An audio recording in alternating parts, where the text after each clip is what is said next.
Hey guys, तो कैसे हैं आप लोग। स्वागत है आपका यश चौहान्स क्लासेस में। आज का लेक्चर जो है वो हाईली हाईली इंपॉर्टेंट है, जैसे कि आपने देख लिया है थंबनेल के अंदर। तो आज का जो टॉपिक है वो है error analysis. Error analysis is the most important topic for जेडब्ल्यू mains and advance and as well as NEET also. ये क्यों इतना इंपॉर्टेंट है? क्योंकि जब मैं इसके बाद वाला चैप्टर काइनेमेटिक्स से लेकर के 3, 4, 5, 6 टोटल 4 चैप्टर्स चलाऊंगा। 3 से 4 महीने का वक्त जो उसमें लगता है उसे कम्प्लीटली पढ़ाने में।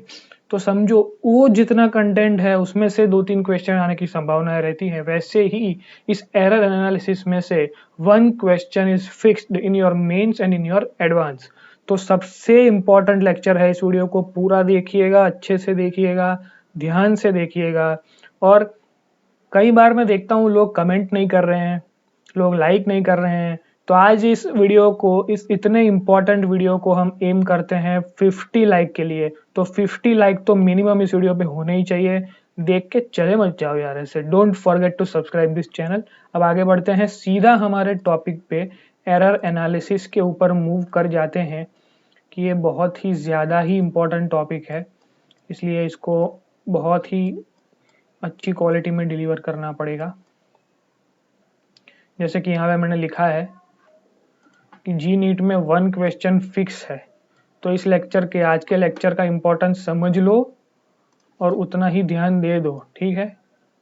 प्रॉपर ध्यान दे के पढ़ना आज का लेक्चर, नहीं तो कुछ समझ में नहीं आएगा। फिर आप बोलोगे मैंने बताया नहीं था, लेकिन मैंने बताया था भाई, ठीक है। तो आगे बढ़ते हैं। यूनिट्स एंड मेजरमेंट्स का ये दूसरा पार्ट है, एरर एनालिसिस।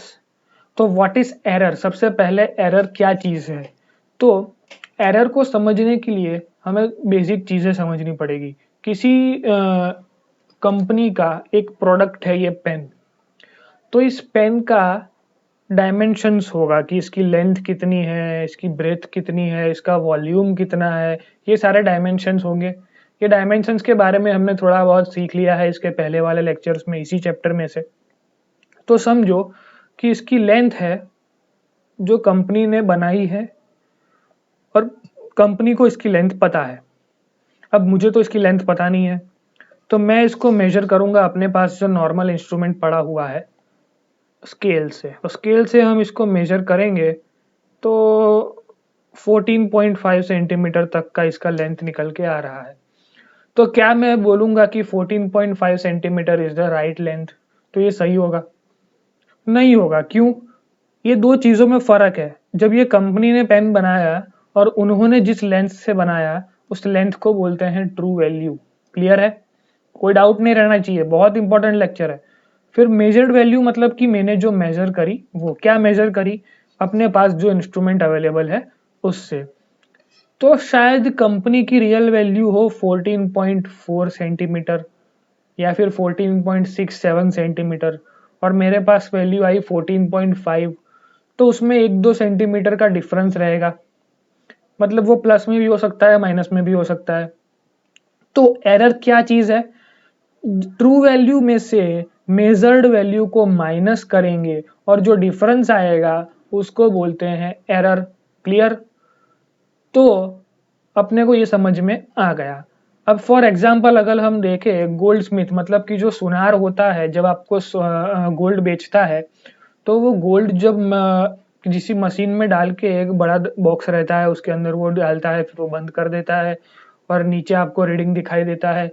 तो रीडिंग क्या होगा? शायद आपने 10 ग्राम अगर खरीदा है तो 10.001 या फिर 2 या फिर 3 ऐसा कोई रीडिंग आएगा उधर ग्राम में। क्लियर? तो ये गोल्डस्मिथ क्या कर रहा है? 10.001 तक मेजर कर रहा है, मतलब पॉइंट के बाद 3 डिजिट तक वो मेजर करके दे रहा है। क्यों? क्योंकि अगर 10 की बजाय 11 ग्राम अगर आपको गोल्ड दे देगा तो 1 ग्राम में उसका बहुत बड़ा नुकसान हो सकता है। समझ में आया? तो मेजर करते वक्त अगर मैं बोलूं कि मैंने 10 ग्राम मेजर किया है, तो क्या ये 100% एक्यूरेट है? नहीं। ये 9.9999 भी हो सकता है, या फिर 10.00123 या फिर 10.123, ऐसा कुछ भी हो सकता है। मतलब कि हम कभी भी एक्यूरेट मेजर नहीं कर सकते हैं, कुछ ना कुछ एरर तो अंदर रह ही जाएगा।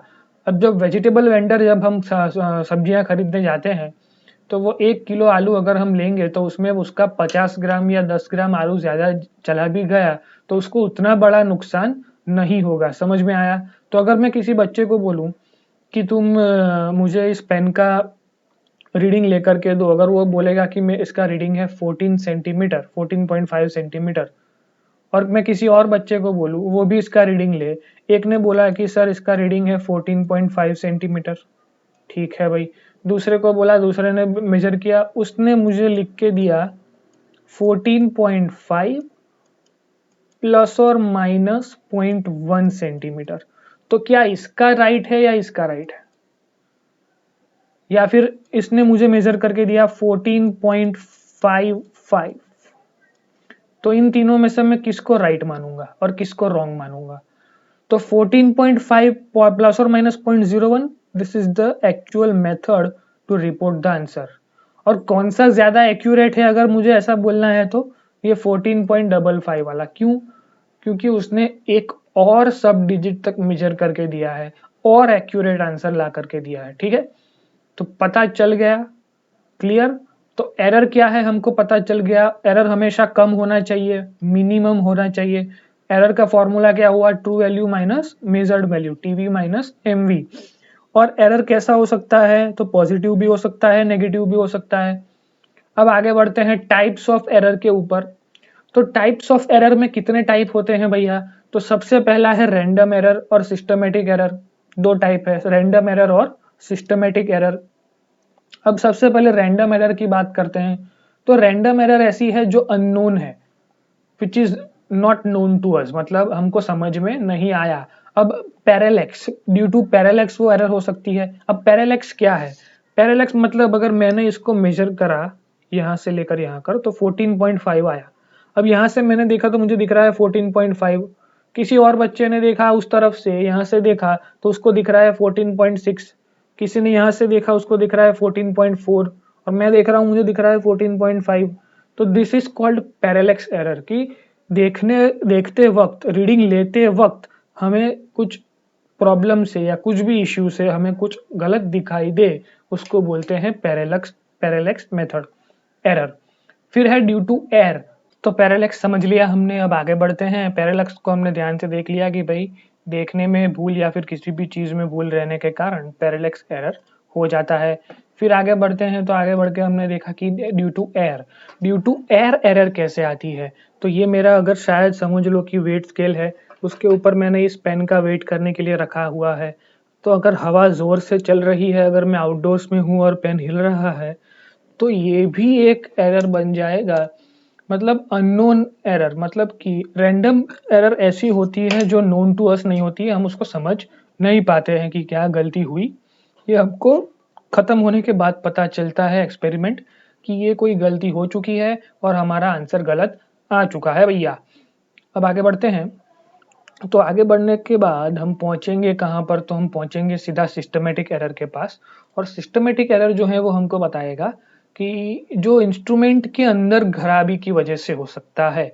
तो अगर इसका एग्जांपल लें, अगर आप सब्जी खरीदने गए हैं, अगर और सब्जी खरीदने के बाद सब्जी सब्जी वाले के पास अगर डिजिटल वेट स्केल है, और डिजिटल वेट स्केल के ऊपर अगर पहले से ही 50 ग्राम्स का रीडिंग दिखा रहा है, तो उसका मतलब क्या हुआ कि अगर मैं उससे 100 ग्राम्स कोई सब्जी मांगता हूं तो वो क्या करेगा? मुझे 150 ग्राम तोल के देगा। क्यों? क्योंकि 150 माइनस 50 विच गिव्स 100 ग्राम्स जो मुझे चाहिए थे, लेकिन उसका जो वेट स्केल है वो पहले से ही 50 दिखा रहा है। मतलब कि वो सिस्टमेटिक एरर है, जो उसको पता है, वो नोन टू अस। जब वो एक्सपेरिमेंट कर रहा है तब उसको पता है, उसको ध्यान है उस एरर का कि भाई ये 50 ग्राम्स पहले से ही ज्यादा दिखा रहा है। क्लियर है? तो वो फिक्स्ड है और उसको हम आराम से रिमूव कर सकते हैं, वो सिस्टम की खुद की एरर है। क्लियर? अब एरर को थोड़ा ध्यान से समझते हैं।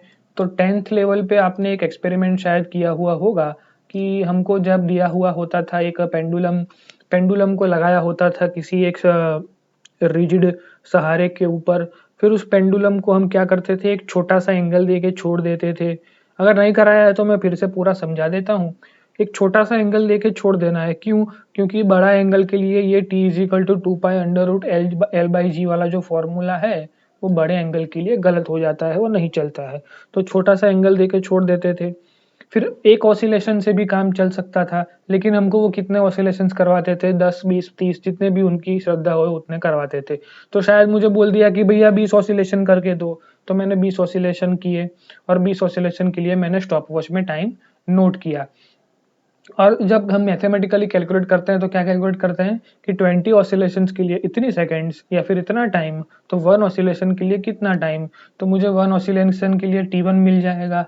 उस T1 को मैं इधर पुट कर दूंगा, 2 पाई पता है, L मतलब कि स्ट्रिंग की जो लेंथ जो पेंडुलम में लगाई हुई है वो लेंथ डाल देंगे तो G का वैल्यू मिल जाएगा। ऐसे मुझे आंसर आया एक G1, मतलब एक एक्सपेरिमेंट कंप्लीट हुआ। फिर दूसरी बार एक्सपेरिमेंट करवाया मैंने, फिर से 20 रीडिंग्स लिए, फिर वो कैलकुलेट किया कि 20 पे इतना तो एक पे कितना, फिर मुझे एक T2 मिला, फिर मैंने डाला तो उसकी वजह से मुझे मिला G2। वैसे ही मुझे मिलते गए, मतलब मैं GN मतलब 10 रीडिंग 20 रीडिंग जितने भी रीडिंग मुझे बोलने को लिए हो उतने रीडिंग में ले सकता हूँ और आंसर ला सकता हूँ। इसे बोलते हैं एक्सपेरिमेंट। अब एक्सपेरिमेंट को उसमें से एरर मिनिमाइज करनी है। ये सब हमने क्यों किया, ये GN तक हम क्यों गए, तो मिनिमाइजेशन ऑफ एरर। अगर रैंडम एरर कुछ भी हुई होती, अगर मैंने 20 की जगह 19 गिन लिए, कभी कभी ध्यान नहीं रहा तो 21 तक गिन लिए, तो मतलब ऐसे मैंने 10 बार रीडिंग लिए तो 10 में से 2-3 बार अगर गलती हुई होगी तो 10 में उसके एवरेज लेने के बाद वो गलती मिनिमाइज हो जाएगी। समझ में आ रहा है, एरर हमारी मिनिमाइज हो जाएगी। तो हमने एक मेथड निकाला to minimize the random error. हम क्या करेंगे, एक्सपेरिमेंट करेंगे लेकिन एक बार नहीं, एन नंबर ऑफ टाइम, बहुत बार रीडिंग लेंगे। तो ये जो R1 R2 है वो क्या है, हमारे रीडिंग, जैसे G1 G2 हमने ढूंढे थे। तो मैक्सिमम जितने रीडिंग्स बढ़ाएंगे उतनी एक्यूरेसी बढ़ेगी। क्लियर है। तो शायद कि सोचो मैंने 25 रीडिंग ले ली है, 25 रीडिंग्स, तो 25 रीडिंग्स अपॉन 25 वो क्या आएगा, आर एवरेज, रीडिंग्स का एवरेज। उस एवरेज रीडिंग को मैं मान लूंगा ट्रू वैल्यू। क्यों, अब ये ट्रू वैल्यू है नहीं लेकिन हमने इसको मान लिया है ट्रू वैल्यू। क्यों मान लिया है, क्योंकि इस एक्सपेरिमेंट में 25 बार एक्सपेरिमेंट करने के बाद उस 25 वैल्यू की अगर मैं कंपेयर करूं इस R1 को आर एवरेज से, तो कौन सी वैल्यू ज्यादा नजदीक होगी ट्रू वैल्यू से, ऑब्वियसली आर एवरेज, क्योंकि R1 R2 R3 हर वक्त की एक एक्सपेरिमेंटल वैल्यू है, उस सबका अगर मैं एवरेज ले लूं तो मुझे प्रॉपर वैल्यू मिल जाएगी। क्लियर है। तो ये हमारा फॉर्मूला हो गया। एक आर एवरेज ढूंढने के लिए 25 बार 50 बार जितनी भी बार आप एक्सपेरिमेंट कर सकते हो उतनी बार एक्सपेरिमेंट करिए, रीडिंग लीजिए और उसका एवरेज ले लीजिए। जो आर एवरेज मिला उसको हम ट्रू वैल्यू मान लेंगे। अब हमारा फॉर्मूला क्या था, true value minus measured value. Measured value मतलब हमारा एक्सपेरिमेंटल 1 में जो मेजर किया वो R1, एक्सपेरिमेंट 2 में जो मेजर किया वो R2। तो हर बार हम आर एवरेज माइनस R1 करेंगे, true value minus measured value करेंगे तो हमें एक एरर मिलेगी। तो उसको हम साइड पे लिखते जाएंगे, error is equal to true value minus measured value जो मैंने बताया। वैसे ही एरर इन एक्सपेरिमेंट 1 अगर फाइंड करना है, एब्सोल्यूट एरर, तो क्या करेंगे, आर एवरेज को हमने ट्रू वैल्यू मान लिया है तो उसमें से हम पहला रीडिंग माइनस कर देंगे तो हमें एरर मिलेगी फर्स्ट रीडिंग में। क्लियर। ऐसे ही हम 25 रीडिंग्स जितने भी हमने रीडिंग लिए हैं वो सारे रीडिंग्स में एरर फाइंड करेंगे तो हमें एन नंबर ऑफ एरर्स भी मिल चुकी है। तो अब उसकी भी मीन एरर, एब्सोल्यूट एरर हम ढूंढेंगे, एरर की भी एरर। अब इन सब एरर में जो गलती R1 में मैंने की पैरेलक्स में फर्स्ट रीडिंग में, वो अगर मैं उसी को ट्रू वैल्यू मान लूं तो वो तो मेरा एक्सपेरिमेंट ही गलत हो गया। इसलिए हमने क्या किया, मैक्सिमम नंबर ऑफ रीडिंग्स लिए, उसको एवरेज ले लिया तो उसका आंसर आ गया, उसको हमने ट्रू वैल्यू मान लिया। अब वो ट्रू वैल्यू में से हर एक रीडिंग को माइनस किया तो बहुत सारे एरर मिले। अब उसी में से किसी एक को तो मेन एरर मान नहीं सकते, तो अगर इन सारी एरर का भी सबसे एक्यूरेट एरर चाहिए तो उसका मैं क्या करूंगा, एब्सोल्यूट एरर फाइंड करने के लिए एवरेज ले लूंगा। क्लियर। तो जो आर एवरेज आया, डेल्टा आर एवरेज, वो क्या R1 से ज्यादा एक्यूरेट होगा, होगा ही होगा। जो आर एवरेज आया वो क्या आया, डेल्टा आर एवरेज आया वो क्या डेल्टा R2 से ज्यादा एक्यूरेट होगा, हाँ होगा। अब जब कॉलेज में जाएंगे एक्सपेरिमेंट करेंगे तो प्रैक्टिकल लैब में जो साइंटिस्ट होते हैं वो आंसर को कैसे रिपोर्ट करते हैं वो भी सीखना पड़ेगा। तो हम सीख लेते हैं। तो अगर ये एक्सपेरिमेंट मैंने परफेक्टली किया और मेरा आंसर आ गया 10 और हमारा एरर आया शायद 0.8, तो मैं क्या लिखूंगा, 10 प्लस और माइनस 0.8।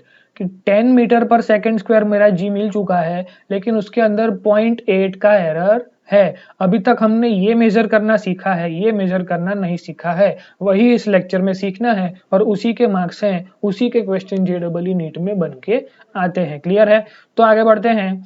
हम डेल्टा आर के लिए ही सारी मेहनत कर रहे हैं, तो डेल्टा आर को ढूंढने की मेथड हमको पता चल गई और ढूंढ भी लिया इस मीन एब्सोल्यूट एरर से। और मिलने के बाद उसको कैसे रिपोर्ट करते हैं, तो ओरिजिनल आंसर प्लस और माइनस उसके अंदर जो भी पॉसिबल एरर है वो लिख दिया। क्लियर है? कोई डाउट नहीं रहना चाहिए।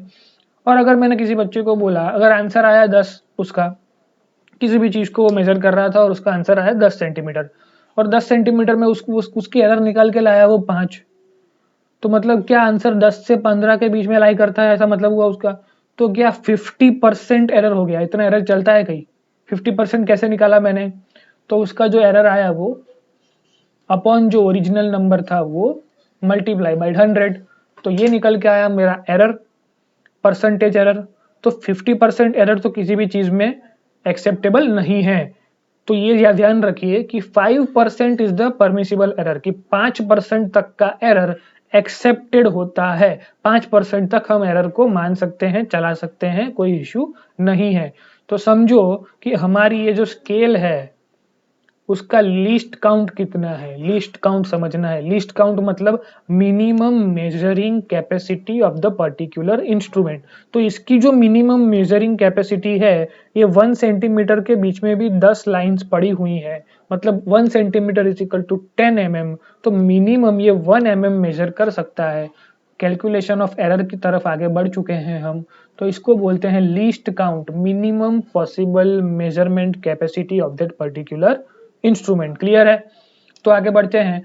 तो मैंने बोला कि 5% एरर इज पॉसिबल, मतलब उसको मान सकते हैं। तो किसी दूसरे बच्चे ने मुझे उसी चीज का लेंथ मेजर करके दिया 10 प्लस और माइनस 5, 0.5। तो 0.5 का अगर मैं निकालूं तो 0.5 अपॉन 10 इंटू 100, तो शायद 0.2 समथिंग कुछ एरर निकल के आएगी, अप्रोक्सीमेटली 0.2। तो 0.2 तो बहुत ही एक्यूरेट हुआ, बहुत कम परसेंट में एरर लाया वो। समझ में आया कि 5% से भी कम लाया, तो इतना एक्सेप्टेड है। तो आगे बढ़ते हैं। एक और एग्जांपल मैं आपको लेके देता हूं। अगर मुझे बोला गया है इस मोबाइल का लेंथ एंड ब्रेथ फाइंड करना है, ठीक है, तो मैं इस मोबाइल का लेंथ एंड ब्रेथ फाइंड करने की कोशिश करते हैं हम। तो लेंथ एंड ब्रेथ अगर हम फाइंड करें तो इसकी जो ब्रेथ है वो 6.6 सेंटीमीटर है, जो मैंने निकाल के दी यहाँ पर 6.6 सेंटीमीटर। क्लियर? अब जब मैं मेजर कर रहा हूँ तो जो उसका जो ये लास्ट पॉइंट है वो 6.6 और 7 के बीच में लाई कर रहा है। तब मैं क्या इसको 6.6 लिखूं या फिर 6.7 लिखूं? नहीं पता है क्या लिख सकते हैं। तो उसको रिपोर्ट कैसे करते हैं? एक्चुअली ऐसे, क्योंकि स्केल का मैक्सिमम मेजरिंग कैपेसिटी है 1 mm, यानी कि 0.1 सेंटीमीटर, यानी कि मेरे इस रीडिंग में 1 सेंटीमीटर प्लस और माइनस हो सकता है, यानी कि ये 6.6 भी हो सकता है, 6.7 भी हो सकता है और 6.5 भी हो सकता है। क्यों? क्योंकि 6.6 माइनस 0.1 तो 6.5, 6.6 प्लस 0.1 तो 6.7, मतलब इसका जो आंसर है वो 6.5 से 6.7 के बीच में कहीं पे वेरी करता है। क्लियर है? यहाँ तक कोई डाउट नहीं होना चाहिए। तो एरर हमने निकाली। अब मैं एरर का परसेंटेज फॉर्म हम फाइंड करेंगे थोड़ी देर में, लेकिन उससे पहले मैं एक फाइनल चीज बता दूं आपको कि ये जो एरर हमने फाइंड करी उसमें से अब इसका एरर मुझे निकालना है, तो क्या निकलेगा? 0.1 अपॉन 6.6 इंटू 100, तो परसेंटेज एरर शायद निकलेगा 1.51%, मतलब 5% से कम आया। मतलब किसी भी इंस्ट्रूमेंट का 5% तक का एरर चल सकता है। तो अगर मुझे इसमें से मिनिमम मेजरिंग लेंथ फाइंड करनी है कि इस इंस्ट्रूमेंट से मैं मिनिमम कितनी लेंथ फाइंड कर सकता हूँ, उससे कम अगर है तो इस इंस्ट्रूमेंट से नहीं करना हमारी समझदारी होगी। समझ में आया? तो मिनिमम हम जाते हैं लीस्ट मेजरिंग कैपेसिटी ऑफ हमारी स्केल, तो 0.1 उसका एलसी है, उसकी लीस्ट मेजरिंग कैपेसिटी एल ढूंढनी है। तो 0.1 अपॉन उसका जो मेजरिंग कैपेसिटी है वो, मतलब ऐसे क्या किया था हमने? 0.1 मतलब कि error upon measured value is equal to 100, तो निकल के आया हमारा परसेंटेज एरर। तो यहाँ पर भी हम वही करेंगे 0.1/L इंटू 100, पर कितनी एरर पॉसिबल है 5% की, तो 5 लिख दिया मैंने। 5 ने 100 को 20 बार मार दिया, कितनी बार 20 बार, 20 इंटू 0.1 तो 2 सेंटीमीटर, मतलब कि इस स्केल से मिनिमम 2 सेंटीमीटर तक मेजर किया जा सकता है। 2 से कम है तो ना करना ही हमारी समझदारी होगी। 2 से कम मेजर करने के लिए micrometer, screw gauge, vernier calipers, ये सारे इंस्ट्रूमेंट आपको 11th स्टैंडर्ड में बताए जाएंगे, दिखाए जाएंगे और समझाए जाएंगे। ठीक है, तो आगे बढ़ते हैं परमिसिबल एरर की ओर। तो समय ज़्यादा हो चुका है, तो हम करते हैं कि इसको पार्ट 2 में ले जाते हैं। पार्ट 2 में आपको पूरा ये एरर का पूरा समझा देंगे और आगे एरर की बातें कंप्लीट करेंगे। ठीक है, तो don't forget to subscribe the channel और कमेंट करके जाइए तो हमें मोटिवेशन मिले और मैंने आपको क्या समझाया मुझे भी याद रहे। ठीक है, कमेंट करिए, ऐसे ही देख के भाग मत जाइए, लाइक करिए। ठीक है।